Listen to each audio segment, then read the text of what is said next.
Someone sent me recently old articles and I started reading by curiosity.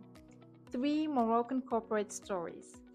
Maghreb Steel, Abroun, that is a retailer behind Gold Vision, and Microchoix, who was one day a rising tech retailer. Different sectors, different sizes, yet the same financial rhythms and same patterns kept showing up. And once you notice it, then it changes how you look at growth.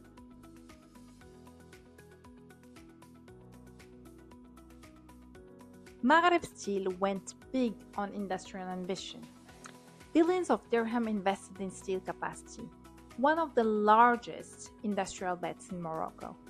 But when steel prices dropped and debt piled up, the company entered a severe financial stress, eventually restructuring roughly 6 billion dirhams of debt with banks and investors.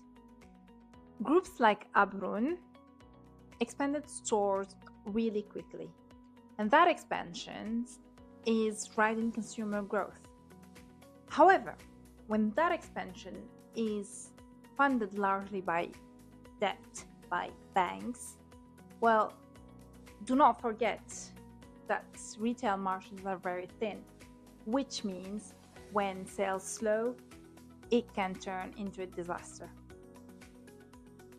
Finally, Microchoix, once a large respected IT retailer, also expanded rapidly and ended up into liquidation, facing a mountain of financial pressure. Different industries, different sectors, but yet the same underlying tension. Growth financed faster than the cash flow.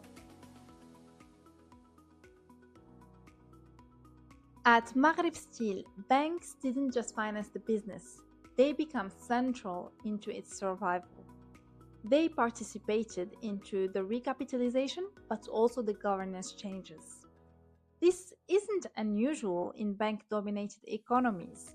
When credit is the primary fuel, then strategy often follows financing conditions, not always the markets, not always the customers.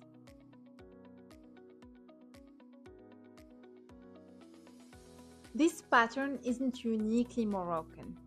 Across many emerging countries and markets, equity financing is limited, relationship banking dominates, and liquidity buffers are thin.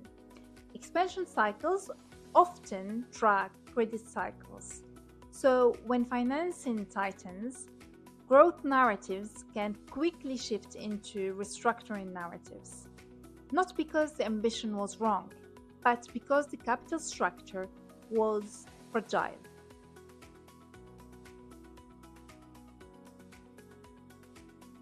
Reading these stories didn't feel like reading about failures. It felt more so like watching real-life stress tests of supposedly very experimented people. It humbles you and it pushes you to ask some uncomfortable questions. When does growth really stop creating value and starts creating vulnerability?